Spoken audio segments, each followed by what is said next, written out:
सांसद जी, मुख्तार अंसारी की custodial death लगातार आप देख रहे हैं, जब से सरकार बदली है, भाजपा सरकार आई है, कई ऐसी मौतें देखी गई है जो कस्टडी के दौरान हुई है। मुख्तार अंसारी की हालांकि बताई जा रही है हार्ट अटैक से मौत हुई है, आप किस तरह से देखते हैं? देखिए, पिछले कई दिनों से इस बात की चर्चा थी उनके परिवार द्वारा, और ये बात केवल चर्चा तक नहीं थी, उनके परिवार के लोगों ने माननीय न्यायालय में भी इस बात को कहा कि उनको स्लो पॉइजन दिया जा रहा है, और लगातार उनका परिवार इस प्रयास में था कि उनका बेहतर इलाज हो सके। लेकिन आप सोचिए और कल्पना करिए, सीधे आईसीयू से ले जाके जेल में वापस कर देना बिना किसी मरीज को स्वस्थ हुए, तो सरकार की नीयत में तो शंका न होने का कोई सवाल ही नहीं है।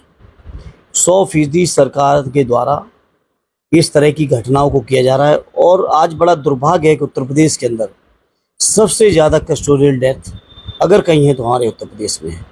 लोग कहीं सुरक्षित नहीं हैं, ना सड़कों पर सुरक्षित हैं, ना अपने घरों में सुरक्षित हैं। जेल को लोग सुरक्षित स्थान मानते थे, अब जेलों में भी लोग सुरक्षित नहीं हैं।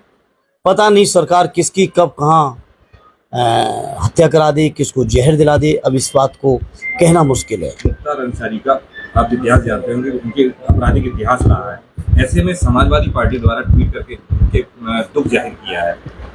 देखिए, जहाँ तक किसी भी व्यक्ति का आपराधिक अगर कोई इतिहास है, कोई केस है, मुकदमे हैं, उस सभी चीज़ों के लिए हमारे संविधान में व्यवस्था है माननीय न्यायालय की, और माननीय न्यायालय का फैसला देश के सरकार के लिए, देश के हर नागरिक के लिए स्वीकार है और स्वीकार हुआ है। लेकिन किसी भी सरकार को यह हक और अधिकार नहीं है कि किसी व्यक्ति की जान ले सके। भाई, अगर दोषी हैं तो कानून में प्रावधान है उन दोषों के। दुनिया में जितने तरीके के अपराध हैं, हर अपराध का सजा कानून में उसके प्रावधान है, न्यायिक प्रक्रिया है। उस प्रक्रिया से गुजरना चाहिए था कि सरकार ही लगी अकेले किसी की भी हत्या करा देगी, किसी को भी जहर दे देगी, किसी को भी कहीं भी मरवा देगी। क्या ये काम सरकार का है?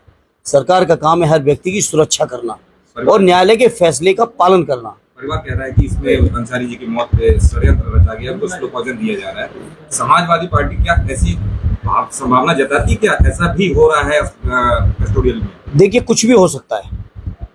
सरकार क्या करेगी इस बात का, अब आप किसी भी बात को ये ना मानिए कि सरकार ये नहीं कर सकती है। क्या कस्टोडियल रहते हुए, कस्टडी में रहते हुए हत्याएं नहीं हुई इसी प्रदेश के अंदर? क्या जेल के अंदर हत्याएं नहीं हुई इसी प्रदेश के अंदर? और ये जो कोई नई घटना नहीं है, उनको जो बीमार थे या नहीं थे या क्या था, ये तो जांच का विषय है। लेकिन पिछले कई दिनों से क्या ये बात बाहर नहीं आ रही थी? उनकी एक चिट्ठी भी पुरानी वायरल हो रही है, उन्होंने आशंका जताई थी कि उनकी मौत हो सकती है और इसमें कुछ लोग बिल्कुल। और अगर कोई बात ना होती, कोई जानकारी पुख्ता ना होती, तो इस तरह की चीजें मैं नहीं समझता कोई जेल में रह के इन बातों को स्टंट करेगा अपने जीवन को लेकर। लोकसभा चुनाव नजदीक है और ऐसे में मुख्तार अंसारी का खबर और धारा 144 कैसे देखते? देखिए, लोकसभा चुनाव तो ठीक है अपने स्थान पे, लेकिन ये जो घटनाएं हो रही है, घटनाएं बहुत दुर्भाग्यपूर्ण हैं। हमारे राष्ट्रीय अध्यक्ष जी लगातार इस तरह की घटनाओं के लेकर चिंतित हैं और लगातार सरकार से कह रहे हैं, और आज भी उन्होंने यही कहा कि सरकार की पहली जिम्मेदारी हर व्यक्ति की सुरक्षा है। और उत्तर प्रदेश की सरकार इस मामले में पूरी तरह से फेल है। उत्तर प्रदेश की सरकार जनता का विश्वास खो चुकी है। उत्तर प्रदेश की सरकार कानून के जितने प्रावधान, उन प्रावधानों में जो हक हैं सरकार चलाने के, वो हक पूरी तरह से खो चुके हैं नैतिक तौर पे। लेकिन उत्तर प्रदेश की चूंकि सरकार ही अनैतिक है, नैतिक तो है नहीं, और नैतिकता से उनका दूर दूर तक कोई वास्ता नहीं है, इसलिए वो बेशर्मी हो रही है। भैया, लगातार सीटों को लेकर मंथन किया जा रहा है, कहीं किसी की टिकट कट रही है तो कहीं किसी को समाजवादी पार्टी दे रही है। कई सीटें ऐसी हैं जहाँ तक अभी प्रत्याशी घोषित नहीं हो पाए हैं, क्या इसका? देखिए, काफ़ी सीटों पे हो चुके हैं, कुछ सीटें बाकी ज़रूर हैं। उनके 6वें 7वें चरण की सीटें हैं। राष्ट्रीय अध्यक्ष जी सभी लोगों से राय मशवरा करके वो बेहतर फैसला लेंगे।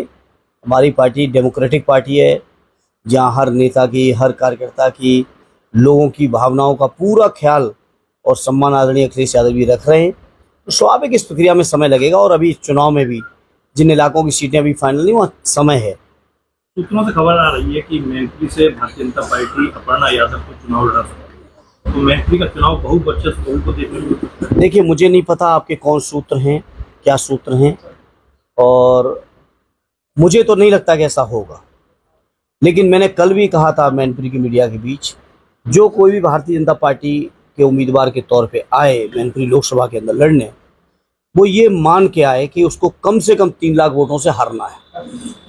उससे ज्यादा हो सकता है, उससे कम नहीं होगा। कम से कम वर्ड शब्द इस्तेमाल कर रहा हूँ।